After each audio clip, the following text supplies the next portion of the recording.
I would probably meet with 75% of my clients in an office, and then it went to a meeting with none of them. Wow. Sometimes the first time I would see them would be in a closing room where I'd stop in and drop off something for them. Welcome back to the Modern Agent Podcast. My name is Logan Ricchetti with Modern Realty. This podcast is a combination of thoughts and opinions on the real estate market in Midland, Michigan with our local real estate agents from Modern Realty. Our mission is to create informed and confident buyer and seller clients, so tune in to learn more about Midland's real estate market. Hi, I'm Tyler DuRussel with Modern Realty on the Modern Agent Podcast. Today I have Steve Branigan with First Community Mortgage here with me. Steve, good to see you. Good to see you too. All right, so today primarily I want to focus on the process of a loan. People don't buy houses that often, so they're not too familiar with how the mortgage process works, the home buying process. And I know talking to a lender from a consumer standpoint can be a little intimidating. You don't know what you're signing up for. You're afraid of maybe somebody trying to strong arm you into a mortgage when you're not ready. So I figured we could just go through that process and hopefully answer some questions for people along the way. And this should flow real well because you just sat in on some of your clients getting pre-qualified, some friends of yours, and so you got to see the whole process there. And yeah. A great couple. And the first thing with it is you got to find a lender that you trust. And so if you sit down, if you're talking to several people and you're just not feeling it with them, then I really recommend that you go in and kind of explore, because there's lots of good lenders in this town. And that then what you're going to want to do is the pre-qualification process. So it's filling out some information. You can do it with them, or you can do it. It seems like a lot now is just done online. So let's talk about those first two steps there. You mentioned there's a lot of good lenders in the town. What is something that if I was sitting down with you, you would tell me, like if I said, Steve, appreciate your time today. I have a couple other people I'm going to talk to. What's some important things from a first-time home buyer's lens that they should be looking for in a lender other than maybe just interest rates? So some of the things that you're going to be looking for is just how you click with the person. I mean, really, it's going to be somebody you sit down, you talk to, they explain things well. They're sincere. They have your best interests in mind. And as they explain the process, and it's not all about rates and fees and stuff like that. I mean, it is, but it's not. Right. One of the things that I look at is I have a financial planner. He may not be the cheapest financial planner, but I know every time I sit down with him and that I feel good about the direction that we're going and the things that we do. Same thing with my insurance agent and that. So. Yeah, trust is a big part of it. And during that initial sit down, initial interview with you, is that where you like to bring up different loan programs as far as maybe FHA or rural development or things of that nature? Or do you wait until farther maybe in the pre-approval process? So what I'm going to do is almost like an interview, kind of like what we're doing here right now, is I'm going to start asking a lot of questions. And the questions are going to range from everything about their credit history to what they're looking for in a house and what they're trying to get for a payment. Then we'll start talking about income, assets, those kind of things. Really, though, and you can't get a good pre-qualification until you fill out an application and start going forward. So part of this is getting our credit checked.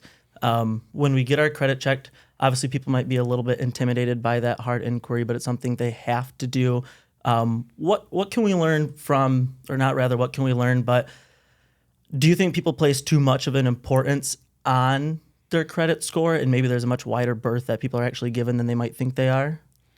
So backing up just a little bit, a lot of times when they call us, they're already using some type of credit app. And so like Credit Karma or something. And what they don't realize is that Credit Karma only pulls from 2 of the credit reporting bureaus, and then they influence the score. So it's not giving us the true profile of what we want to see there. So they really need to have a tri-merge credit report pulled, from TransUnion, Equifax, and Experian. And then when we do that, one thing I always like to let them know is that you have a grace period where you can have other people pull it. It's not going to affect your score. And so it's basically telling them, hey, if you think that I'm not your guy, you can go check with somebody else. Okay. And that, so, and that's one thing I like to try to bring to them is just the honesty of, hey, a lot of good lenders offer the same programs or similar programs, and rates are going to be similar. It really comes down to who educates you the best and who do you best fit with. Yeah, and that's important. And that's, again, why I like working with you so much is somebody that I know my clients can call and that they're going to get sound advice from, similar to where I'd feel good getting a hold of you, calling, emailing, and knowing that I'm going to get sound advice from. Because that kind of leads me to my next point is there's a lot of coaching that goes on during that pre-qualification or during that interview process where if things aren't maybe perfectly where they need to be, there's not a panic and there's not a, hey, nope, sorry, can't help you, you can't buy a home. It turns into more of a, here's what we need to do to get to our goal. Do you find yourself doing a lot of coaching like that? So, and that's another reason why pulling credit right away is a good idea, because then you can see there are times when credit stuff slips through the cracks and they didn't know about it. And so we can coach on how to get that taken care of, get it fixed, improve the credit score, which credit scores then are going to affect your interest rate, what type of down payment you may need to have, your private mortgage insurance if you need that. So it's going to have a factor on quite a few things. Yeah, that makes sense. So then after that, another thing I often tell my clients is when you get a hold of your lender, don't let them go at this blindly, right? It's hard for you to do your job if you don't know what they're looking for. So let them know maybe what your monthly budget is what you're hoping for, and then they can help you from there try to find, well, if you're really hoping to stick to this budget, here's what we need to be looking at home value-wise. Is that a conversation you have with all of your clients no matter what then? It's definitely a conversation that we have. And one of the questions I always pose on them and to tell them to think about it and go home, because I'm not a high-pressure salesperson. I'm not going to just force them into it. And plus, you don't want them, changing their mind as you're in the process of driving around the countryside showing them houses. Yeah. And so I always tell them, go home, look at your debts and what you pay monthly, and then decide what's that comfort payment. And then from that, we can just work it backwards and say, okay, so we should be in this price range. Yes. Yep. Because you know what their down payment's going to be. We know what their interest rate is. Now we know what their monthly payment's going to be. So here's what we should be pre-approved for. Because there's a lot of misconceptions, not the word, but a lot of clients who are, well, I got pre-approved for this much money. That's great. How much money do you actually want to spend though? So it's good to get that out of the way. So perfect. We're through our pre-approval then. Now I've got my pre-approval letter as a buyer. Come over. I help them find a house. Once we get a house under contract, I would then send you notification. Hey, Steve, here's our address. Me and my clients got this house under contract. Here's the price. Here's all the details. What does it look like on your end from that point? Well, at that point, we're going to start collecting more data on things that we need. I may have already grabbed some things just to make sure we've nailed down income, assets, and that.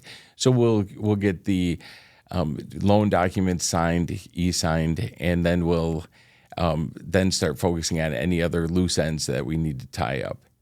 Make sure that we have our assets secured, or if we have to get those from as a gift or get them from a retirement account, or it's just kind of working at that. The loan file then goes to my assistant, and she's going to screen through it, make sure that I didn't miss anything, which she's really good at her job. And then from there, it goes to a processor who is doing the exact same thing. So this beginning part here is just kind of really making sure with a fine-tooth comb that the client has the ability to provide the funds needed to close the home then. Is that? Yeah, and to make sure that the income that we're using is true. You get a lot of variable income people now, work with a lot of self-employed people. And so there's different aspects of it where you could be off on something. So they're going to verify those things. We have to, get either tax transcripts or specific numbers from different agencies that supply data for different employers, such like the work number for someone that works at Dow. Yeah, that will give us information about that, so we can confirm all of those things, and it'll go to an underwriter just to make sure that we're abiding by the guidelines that are for the specific program. Okay. And then depending on the program, if we're into a government program like MISHDA or rural development, then the file will go electronically to them just for their underwriters to double check and make sure we're fitting those guidelines. Okay. And while this is all going on, in most cases, the client's going through an inspection, and we tell everybody you should definitely get a home inspection done on any home. Even new homes have issues. So even if you feel comfortable with it, we encourage you always get a home inspection done. You're going to be paying hundreds of thousands of dollars for this home. Spending $450 or approximately is a good way to protect that future investment you're going to make. So while that is going on, you're taking care of that process. And after the inspection, we move into the appraisal portion of it. Do you find yourself often waiting for the inspection period to get done before ordering an appraisal just in case? Or do you get ahead of it? I know every case is probably different, but what's that look like from your end? Well, with most cases, we wait until after the inspection's complete. Okay. And just to make sure that there's nothing that turns up that was unexpected. I always tell my clients to, get as many family members, friends, who's ever willing to go to the house and take a look at it. In that, a lot of times I've made the comment, throw a party at the house, even though it's not yours yet. And it's just because when you're going to buy something and you're walking in and envisioning this room, this color, this room, this, trim, this, that, somebody who doesn't have any ownership to it is going to look at it totally different. So it's always amazing to me in the 3 houses that I've owned when I've had somebody else walk in it and they've said, "Hey, did you see this?" And I'd be like, "No." And I'm in the industry. Right. And so I'd miss certain things. So. Well, when you're walking through it, no matter how much you try to stay honest, you always have rose-colored lenses when it's for you, right? So that's why everyone will always ask, like, "Oh, can I bring my dad, my uncle, my mom, my grandma?" As many eyeballs as you want to bring, the better, because I'm going to be trying to find stuff for you, but everyone's going to find it differently, and that's good. So can you explain the appraisal process, I guess what an appraisal is, and the process of it from a lender's point of view? So after the inspection is complete and the client's had a time to review the inspection report, what we'll do then is reach out to them and ask them if it's okay to order the appraisal. And so the appraisal process in the mortgage industry, I've been in the mortgage industry for over 20 years, and it has changed considerably in that since it started. And it's an independent party or department inside our company. And when we order it, then they have a rotating list of our approved appraisers in the area. And depending on the type of loan, like a conventional appraiser is going to go out, they're going to measure out everything, and then they're going to look for comparable houses in similar areas that have sold and then set a value on that property. For a government loan, what they're going to look for is certain things with the property that the government requirements need to have. So they're going to check on make sure the roof has 2 years of life left on it, make sure that there's no chipped or peeling paint if the house was built before 1974. They're going to handrails. Yeah, check handrails, check foundation, make sure it's not cracked or crumbling. So okay, very good. Is there a certain value where, let's say I'm buying a house for $200,000, I'm a conventional buyer, and I'm putting a big down payment down, well above 20%. Is there a point where if I put X amount down, that my lender's going to say, we don't even need to order an appraisal because the amount that we're financing is totally fine compared to what you're buying? So what will happen is that conventional loans are usually following either Freddie or Fannie guidelines. And when you set the loan up and that you're going to run it through with, we call an AUS, is an automated underwriting system. And that will give you guidelines depending on the type of, whether it's Fannie or Freddie. And they may grant you then an appraisal waiver. I think that's what you're talking about there. Yeah. Yep. And so if they themselves have enough data in the area and you're putting enough down in that on it, they may say then there's not an appraisal required. Now, saying it's not required doesn't mean that you don't need to have one, because we always go to the client and say, do you want one? Right.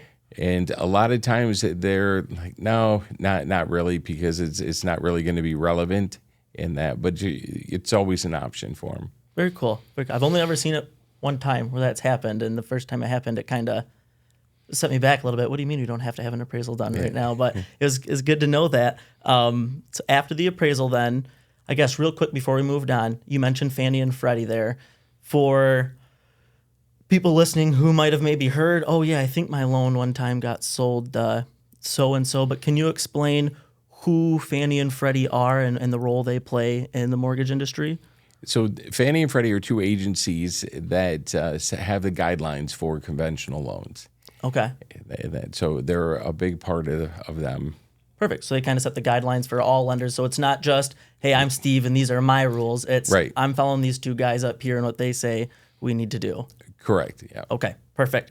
So then moving forward, we get done with appraisal, and that's when every buyer, we get the thumbs up, appraisal's good, it came in at value. That's when when do I sign? When do I close? When do I get to my house? But there's that last step where we're waiting on the very good words, clear to close. What goes on in between we got the appraisal back and clear to close? So really what we're doing then is the underwriters reviewing the file to make sure that we have everything as far as income, assets, appraisals being completed, and or not if you didn't need one. And we're making sure that everything in the appraisal, the documentation is all correct, and that to represent the house. And also then title work's being completed. So the title work is just showing the ownership of the house currently, and then the transfer of that ownership and how that will take place. So when all of those things are all set, then that's when we'll get that clear to close.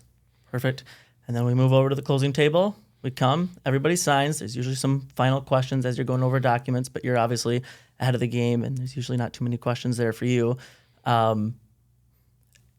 When do you find, if at all, I'm sure it's happened to you, and I'm sure it'll happen again to you, that maybe there's a hiccup on buyers' ends where we know after we got our pre-approval, you let them know, hey, no big purchases from here to closing. We need everything to stay as is.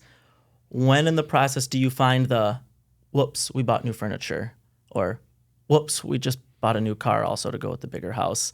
When does that hiccup normally come? Do people let their guard down maybe after the appraisal, or is it just whoopses are whoopses? So it has happened, and it happens at all different times. But when we start a loan with someone, you're basically monitoring their credit. And so what will happen then is it'll shoot up a flare and say they just got a new loan. And so what we'll have to do is go through, collect the data on that new loan, add it to so our debt to income ratios and those things are correct, and then just make sure they still qualify. So hearing you say that, let's say I'm doing a loan with you and I took out, I was going to get some home repair done. And so I opened up a $10,000 line of credit with whatever lending company that home repair uses that pings your computer then or your system that you're monitoring. Now, is there a window in there where you can call me and go, Tyler, what are you doing? Stop. Remember we talked about this. Don't do that right now. Wait for 8 weeks to do that. Is there a window where we can kind of backtrack and fix things, or? Once it's done, it's already done. So then we need to collect the data on it, and then how much was borrowed, what the payment is, throw it into the mix of things and make sure that our debt to income ratios are correct then, and that you're still going to qualify for it. Okay. And at that point, it may change things like interest rate, or may change mortgage insurance, or there can be lots of factors that rely on depending on those debt to income ratios going up or down. Okay, so I think what's the magic number we want our debt to income ratio to be at for a home loan? 30%?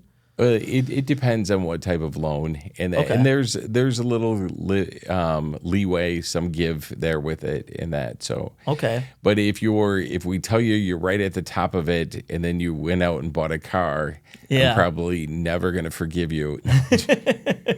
No, absolutely. But let's say I'm at 15% debt to income ratio when I first get pre-approved, and then I go out and do some silly things, and now I'm at 22% afterwards. I'm still under that cap, but that's gonna you're saying that's gonna potentially alter my PMI or my interest rate or things of that nature. There's things that it could affect, yeah. And is that just because obviously I'm more of a risk now that I have more debt on my plate? Correct. Yep. Okay. Can you explain PMI, private mortgage insurance, and what that is and why some people need it? So you'll get private mortgage insurance on a conventional loan if you don't put 20% down.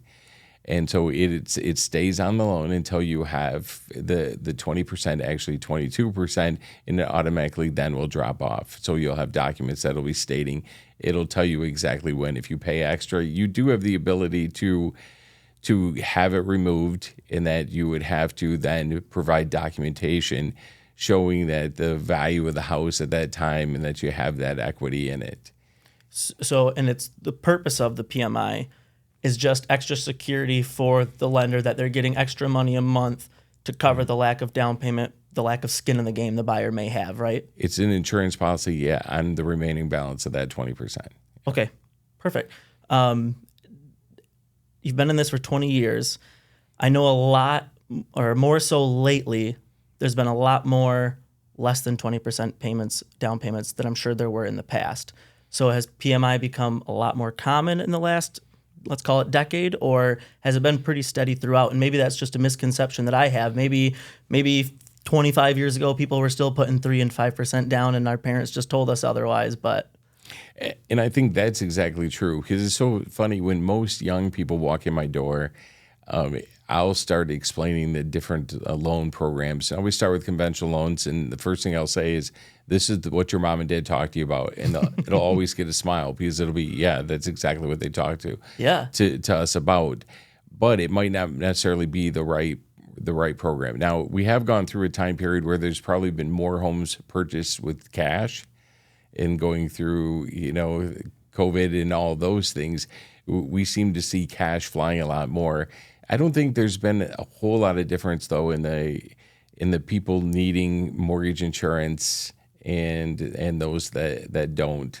And that, so, what has changed, do you think, the most since COVID for lenders? Obviously, with realtors, the schedules just went crazy. You had to get in the house that day. We all went through the price increase and the crazy price hikes on everything. But what, from your guys' lens and perspective, was all of a sudden you woke up on March 31st in 2020, you're like, wow, we need to adapt to this?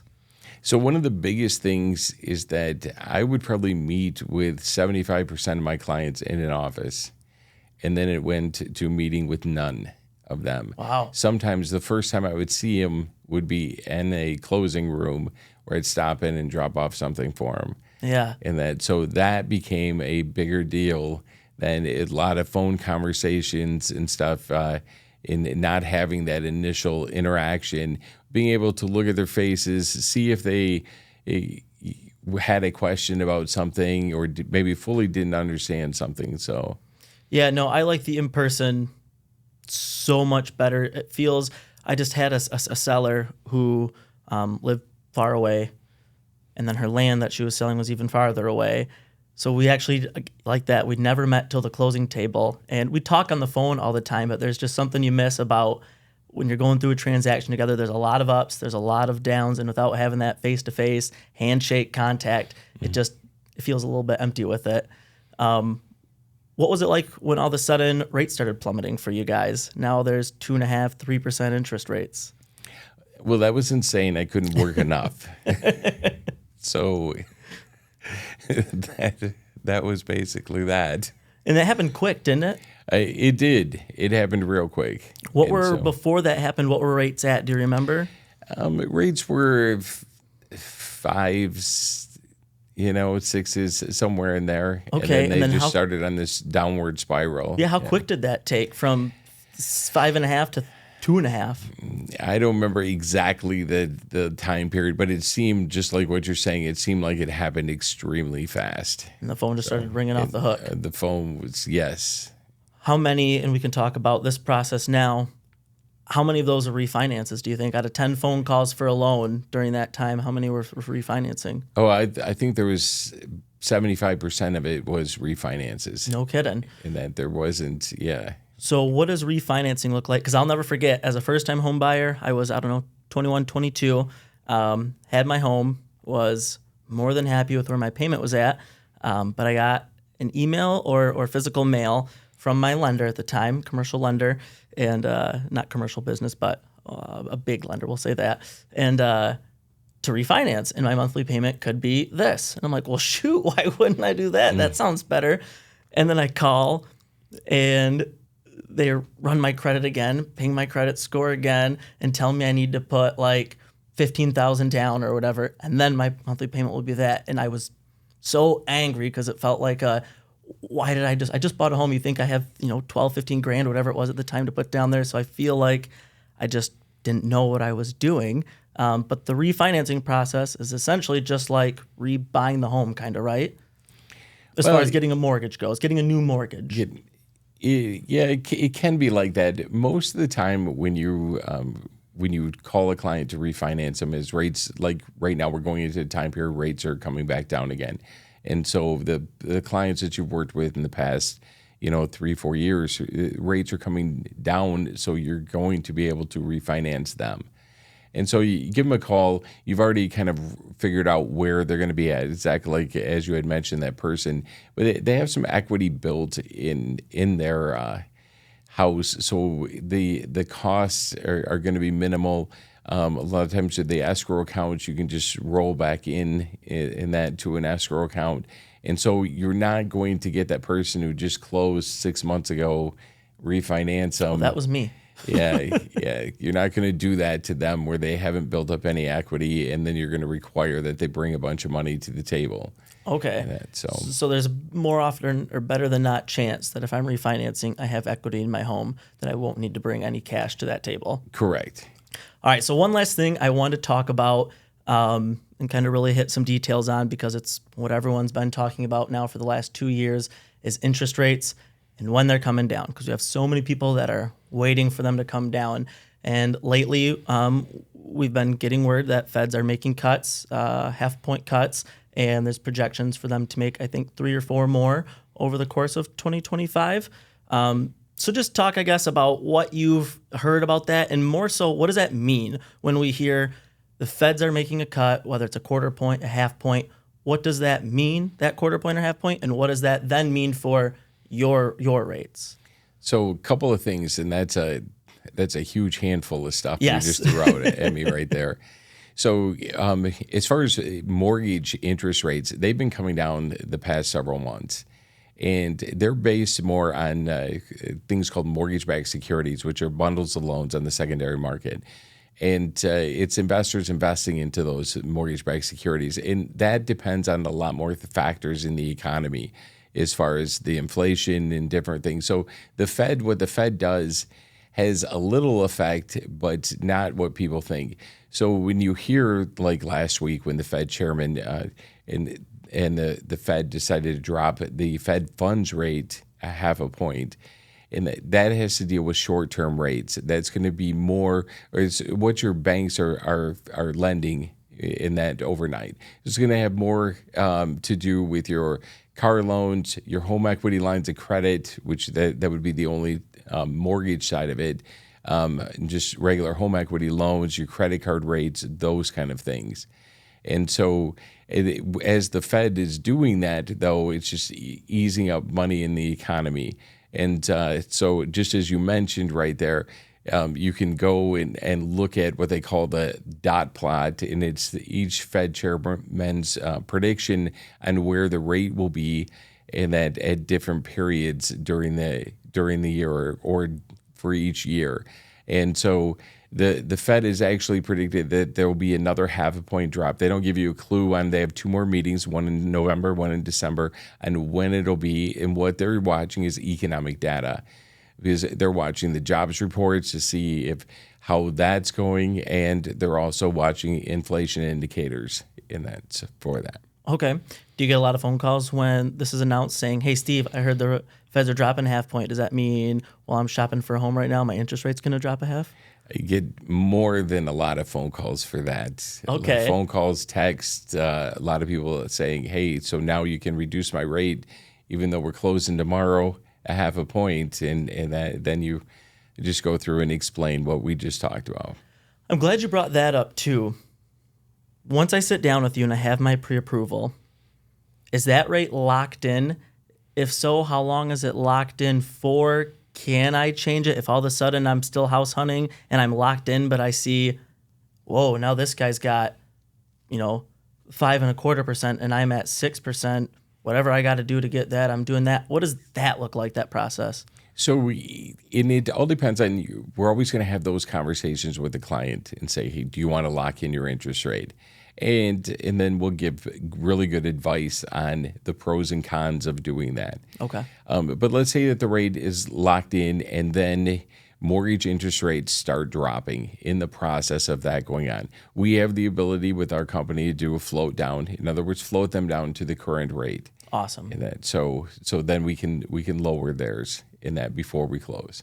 Perfect. Well, if anyone has any questions on mortgages, how they work at all, whatever it's conventional, a government loan, down payment assistance, Steve would be more than happy to help you out. Steve, thanks for coming and hanging out today. Thanks, Tyler. Take care, guys. Thanks for listening to another episode of the Modern Agent Podcast. Please follow at Modern Realty Midland on Facebook, Instagram, and YouTube. And if you need to buy or sell a house, please reach out to Modern Realty by going to www.modernrealty.us. Modern Realty, your home, our focus.